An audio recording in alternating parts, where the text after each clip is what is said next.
Ever feel like your factory could use a little boost? Maybe your machines are slow or you're running low on power and it feels like things just aren't running as smoothly as you'd like? Well, what if I told you there's an easy way to make everything work better without having to rebuild your whole base? That's where modules come in. Modules are like little power-ups for your machines. They can make your factories faster, more efficient, and even save you energy. But they can also make things a little tricky if you're not careful.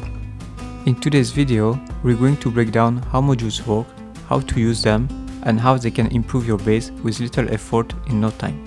And make sure you stick around until the end. There'll be some interesting and unexpected module combination that will really take your setup to the next level. Whether you're just starting out or looking to get a little bit more creative with your builds, you don't want to miss this. Modules in Factorio are items that can be crafted and that will improve your machine performance, such as their speed, productivity, or efficiency. Those modules can be plugged in the machine that allow it. They are not available in the early stage of the game, and any machines can work without them. However, even if they are not essential to make your machines work, they will be essential as the game progresses, as they will give you the possibility to increase the performance of your factory. To unlock those modules, you will need to research different technologies. The more advanced the technology, the more expensive it will be to research it.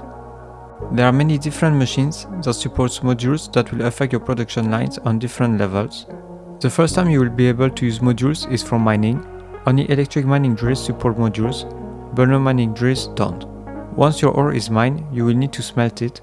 Once more, you can take advantage of the modules with the electric furnace. This is the most advanced furnace available. The stone and steel furnace don't provide slots for modules. The next step will be to assemble different resources. Assembly machines of level 2 provide 2 slots for modules, and assembly machines of level 3 provide 4 slots for modules. These are not the only machines offering slots. Centrifuges, chemical plants, oil refinery, and beacons also do. Beacons don't accept productivity modules, which is one of the 3 module types. They also work slightly different, as they don't produce or craft any resources themselves, but they simply apply a bonus to the machines that are in a 9x9 supply area. This bonus will depend on the module placed on the beacon slot. Beacons can stack up, meaning that a single machine can benefit from multiple beacons. There are 3 different types of modules. Each of them gives different bonuses and penalties. Each type also has 3 different levels. The higher the level, the higher the bonus, but also the higher the penalty. Understanding what are the side effects and combining the different types of modules efficiently helps to get the most out of them. To be able to craft those modules in the first place, you need to research the associated technology. The module research does not give you access to modules directly, it only unlocks other researches, which unlocks modules. This research is easy and cheap because it only needs red and green science packs to complete it. It will unlock the research for the level 1 modules of each type, the speed module research, the efficiency module research, and the productivity module research. These researches are still cheap and easy to unlock. They only need red and green science packs to be unlocked. After that, those researches will have 2 extra levels for each module. Those researches will become more expensive. The level 2 research requires blue science packs, and the level 3 research requires purple science pack. The modules themselves will also be more expensive to craft. One level 1 module needs green and red circuits, but one level 2 or 3 module needs blue circuits as well. Let's now go over the different modules and learn more about the bonuses and penalties. Let's start with the efficiency module. This module reduces the power consumption of the machine it is plugged in. The pollution is directly proportional to the power consumption. So it means that if the power consumption goes up by 50%, the pollution will go up by 50% as well, and vice versa. If it goes down by 50%, the pollution will go down by 50%. It means that the efficiency module will indirectly reduce the pollution by the same amount it decreases the power consumption. This module is useful when a base has a low power production. If a machine does not have enough electricity, it will work slower. Therefore, reducing the machine's power consumption will make them work faster indirectly without having to increase the power production. Increasing the power production also increases the production of pollution. For example, steam engines produce electricity with boilers by consuming coal and producing pollution. So not only the efficiency module reduces the pollution of the machine it is plugged in, but also it can indirectly reduce the pollution when producing power. But why would you even care about pollution? The higher the pollution, the more and stronger biters will spawn to consume this pollution. If you have a base with weak defenses, or simply want to avoid fighting biters, lowering down the pollution will help. It is now time to learn what bonus the efficiency module gives. A level 1 module gives a 30% power consumption reduction, a level 2 module gives a reduction of 40%, and a level 3 module gives a reduction of 50%. When plugging in these modules, they stack up even if they are from different levels. For example, if an assembly machine has a level 1 efficiency module and a level 2 efficiency module, it will stack up to 70% power reduction, 30% coming from the level 1 module and 40% coming from the level 2 module. However, it is completely useless to plug in 3 level 2 modules in a machine because the bonus is capped at a threshold of 80%. It means that any extra percent above that threshold won't be accounted for. In the case of 3 modules of level 2, that should give a 120% bonus, therefore 40% is wasted. It would be the same to leave that slot free, or better, to use it for another module. But that's not all. Other modules can increase the power consumption. For example, a speed module of level 1 increases the power consumption by 50%.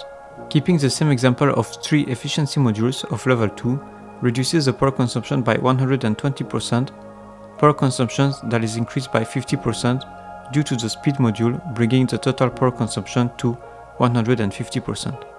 Therefore, 150% minus 120% brings the machine power consumption to only 30% and is not affected by the threshold. The second type of module is the speed module. They increase the speed of the machine at the cost of a higher power consumption and therefore also a higher pollution. A side effect of the speed increase is a higher throughput, but also a higher consumption of the input resources. If the upstream production cannot keep up, there is little benefit to using this module. It means you might need to speed up the whole upstream production as well. This module is useful when you can't simply add more machines to increase the throughput. That is the case when mining any type of resources. The patch has a delimited size that you can't increase and only decreases over time until it reaches depletion. Using speed modules on your electric mining drills, and even beacons if you want to, will increase the throughput of each electric mining drills and therefore the whole patch. The level 1 speed module increases the machine speed by 20% and the power consumption by 50%. The power consumption increase is very significant compared to the speed increase. If you desire to increase the speed of your machines, that is the only option that will be available early in the game, but it is an expensive trade-off. The ratio between the speed increase and the increased power consumption is the worst of all speed modules. The power consumption increased 2.5 times more than the speed. The level 2 speed module increases the speed by 30% and the power consumption by 60%. That's 2 times more than the speed increase. The level 3 speed module offers the best speed increase compared to its power consumption increase. It increases the speed by 50% and the power consumption by 70%, or only 1.4 times more than the speed. The choice for speed modules is not automatic. They indeed increase the speed, but not the productivity. It produces the same amount of product for the same amount of supply. It only does it faster. It also significantly increases the power consumption and therefore the pollution. That's something to bear in mind if you want to stay away from those biters. The last and final module is the productivity module. It is most likely the less straightforward one due to its unique bonus and numerous penalties. It increases the productivity of the machine it is plugged in at the cost of an increased power consumption, a decreased speed, and an extra pollution on top of the one due to the increased power consumption. So if there is a power consumption increase of 40% and a 5% pollution penalty, it increases the pollution by 40% plus 5% on top of it. That's already a lot of downsides, but that's not it. As productivity modules cannot be plugged in every machines, for example, it cannot be plugged into beacons and cannot be used for some recipes. That's a lot of penalties, but what is it for? What does productivity mean? It means that less supply will be needed to produce the same output. If we take a simple example where 10 input would give 10 output without a productivity module, with productivity modules of 10% bonus, it would produce 11 output for the same 10 input. Here we have an assembly machine with 10% productivity bonus crafting iron gears wheels. 2 iron plates produce 1 iron gear wheel. Let's see how many iron gears are produced. Without any module, you would expect to get 10 items produced out of the 20 iron plates, but 21 items were produced thanks to the 10% productivity increase. Practically, every time an item is crafted, it fills a bar of a quantity equivalent to the productivity bonus. Once that bar is fully filled, it produces an extra item. This module can be very useful for scarce resources. It can be applied, for example, to the Covarex enrichment process to produce more uranium-235, or it can be applied when mining an ore patch that you need to last longer, as it will produce more resources out of the same patch. Let's now go over the different bonuses and penalties for the different levels. A level 1 module increases the productivity by 4%, the power consumption by 40%, the pollution by 5%, and decreases the speed by 5%. A level 2 module increases the productivity by 6%, the power consumption by 60%, the pollution by 7%, and decreases the speed by 10%.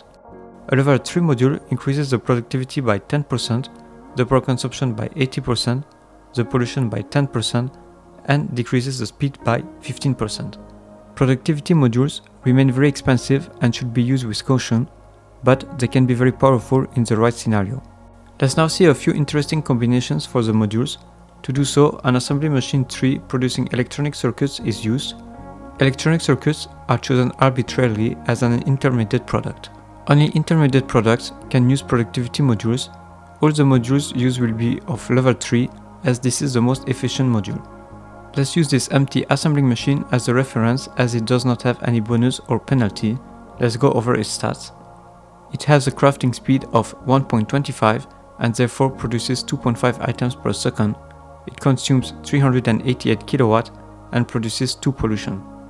The first 2 assembling machines are simply using modules with the same type, a scenario straightforward and aiming at maximizing a single bonus. The first one aims to maximize the production speed. It definitely achieves this goal with a speed 3 times faster. It has a crafting speed of 3.75 and produces 7.5 items per second. That is at the cost of the power consumption and pollution. Those have increased by 280% and went from 388 kW to 1.42 MW and from 2 to 7.2 for the pollution. The second one has its speed decreased significantly. It went from 1.25 to 0.5. That's only 40% of its initial speed. Its power consumption and pollution have also increased significantly by 380% to reach 1.57 MW and 11.7 pollution. Those massive penalties allow the assembly machine to have a 40% productivity increase, which means it will produce 40% more items consuming the same amount of resources compared to an assembly machine without this bonus. Just below those assembling machines, there is a variance. It uses only 2 of the modules to increase the speed or the productivity, and the 2 other modules are efficiency modules. This reduces the bonus the assembling machine receives, but it also reduces the power consumption and pollution increase. Level 3 efficiency modules provide a 50% bonus, so in this case that will be a 100% bonus, which is above the 80% threshold. But it will still benefit from the 100% because the 2 other modules increase the power consumption. The assembling machine with 2 speed modules has its speed doubled with a crafting speed of 2.5 and produces 5 items per second. The power consumption and pollution have also increased, but to only 525 kW and 2.8 pollution. The assembling machine with 2 productivity modules saw its productivity go down to 20% bonus. It also has its speed decreased to only 0.875 and produces 2.1 items per second. The power consumption and pollution are lower as well, with 600 kW and 3.8 pollution. It would be interesting to reduce the speed decrease when using productivity modules. To do so, an efficiency module can be replaced with a speed module. This will increase the power consumption and pollution to 1.05 MW and 6.7 pollution, but it will also increase the crafting speed to 1.5 or 3.6 items per second. This machine produces more items faster. The last combination is at the bottom right and uses 1 speed module, 1 productivity module and 2 efficiency modules. This brings the machine to a crafting speed of 1.68 and produces 3.7 items per second, and it produces 10% more items. It also consumes 563 kW and produces 3.3 pollution. So which module combination did you prefer? Feel free to share it in the comments down below, and I'll see you soon for another video.